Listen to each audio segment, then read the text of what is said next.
YouTube, Instagram, Facebook, joining us. It's Wednesday.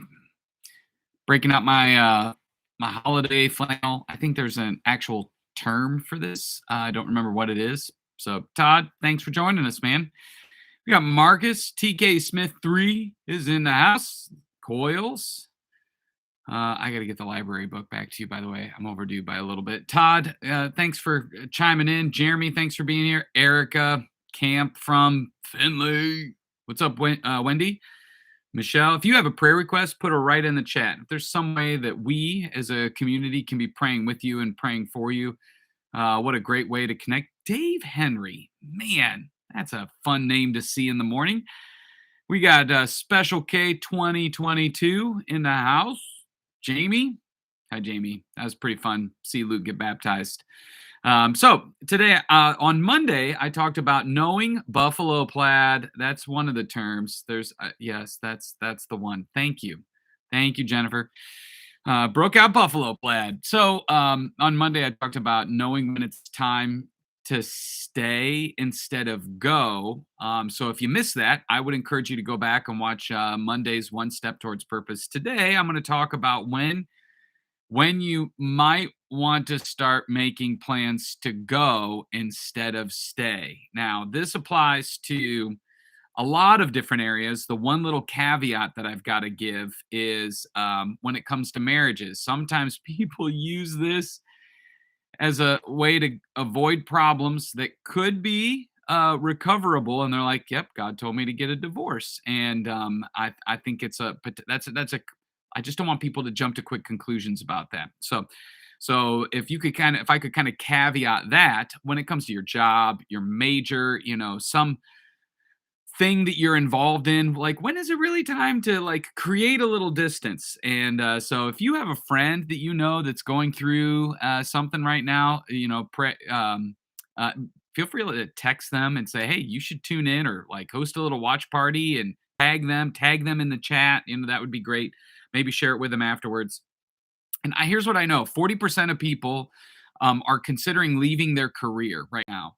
And so that if that's you, that's like almost half of you are thinking about leaving your career, leaving your job. And so I want to speak into that, right? Because I think some people are leaving the right job for the wrong reason, or some people are going to leave their job for the wrong reason and say yes to the next job for the wrong reason, or maybe say yes to the wrong job. And so where this man, we got YouTube blowing up. We got Kelly, Taylor, Judy. Thanks. Thanks for putting in the prayer request. I have to go like this because it's behind one of my phones. But if you are thinking about leaving, or if someone who is, man, I think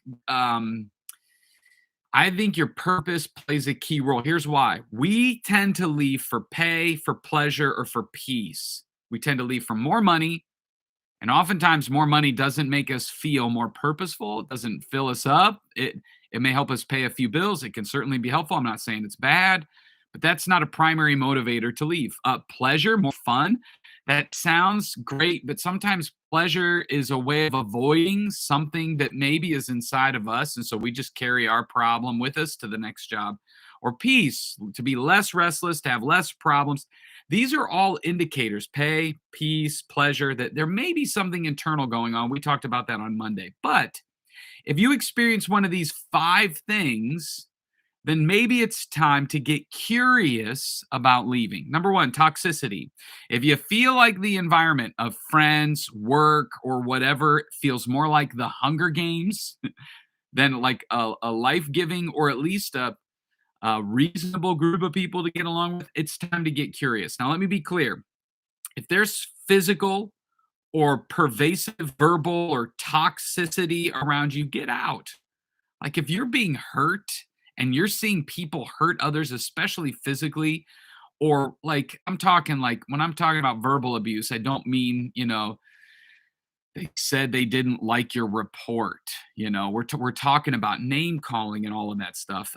Then get out. But here's another thing to get curious about: if there's a lot of gossiping, if there's a lot of blaming, if there's a lot of jealousy, if there's a lot of backstabbing, right? Those things are Those things are things to pay attention to and to get curious about. So if you're in a toxic environment, you may need to get out, right? If it's a toxic group of friends, get out. If they're constantly like backstabbing and jealousy and making fun of each other, competing with man, get curious, and then it might be time to leave. Here's another one. Number two, division.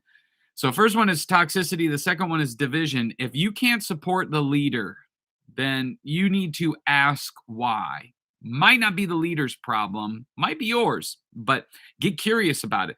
Because if you're trying to take the group, the organization somewhere other than where the leader has already said they want to go, and is very clear, then it might be time for you to, yes, get curious, but you might need to leave. You might be trying to pull the organization somewhere else. If somebody comes to me and they're like, Ben, you need to bring more organs to Cedar Creek Church because organ music is really important, I'd be like, there are plenty of churches that you can go to. I know organ players are not as common as they used to be, but it's like, hey, I don't know that organ music is going to be the future of Cedar Creek. Who knows? Maybe in 10 years it'll come back. It'll be super cool, but it's like if people are going to fight on that, maybe just maybe it's time to leave, find a different place. But I would say get curious and have a conversation. We'll talk about that in a minute. Here's the next one, purpose. If you're not able to live out your purpose, ask why. Your purpose is the kind of the convergence of your personality, your passion, and the place that you find yourself. And if you are constantly restricted in being able to live out your purpose in the place you find yourself, then you might need to find another environment. And that doesn't mean the place that you're at is bad. It just may mean, man, if I'm going to really live out my purpose, then I probably need to start looking somewhere else. Okay. And so if you don't know what your purpose is, man, I would encourage you to go through our growth track experience at our weekend service. Every weekend, we take another investment. First week is week 1, second week is week 2, third week is week 3, fourth week is week 4. So, Michelle, if you need to find your purpose, we love to help with that, right? So let's review again. Toxicity, division, purpose, future is the next one. If you don't see a future for yourself wherever you're at, just ask why. It may be that you haven't communicated it. Ask the team member that you're on, or your direct report, or don't just take your internal feelings and perspective. Ask trusted, life-giving friends. And if you don't have a future there and you feel like there's more to learn and grow, then man, it might be time to leave. And the last one is if your inner circle is saying it's time to leave. Like, what is it that they're saying? Don't make these decisions in isolation. And if you don't have like a group of life-giving friends, then I would say start there.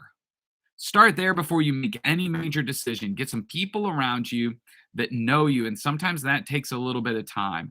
But if you don't have people in your corner and you try to make these decisions in isolation, I'm telling you, it's tough. And you'll end up potentially leaving the right job for the wrong reason, or leaving the job for the right reason, but saying yes to the next wrong job. And so, Matthew 18:15. This is a couple verses here. It says, if your brother or sister sins, go and point out their fault just between the two of you. If they listen to you, you've won them over.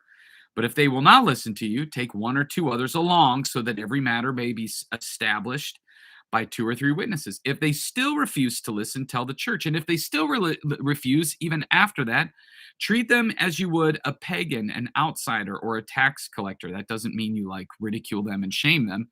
It just means you create boundary. You treat them as somebody who you're not keeping them on your inner circle. And so this passage is Jesus teaching on how to deal with issues, sin in particular.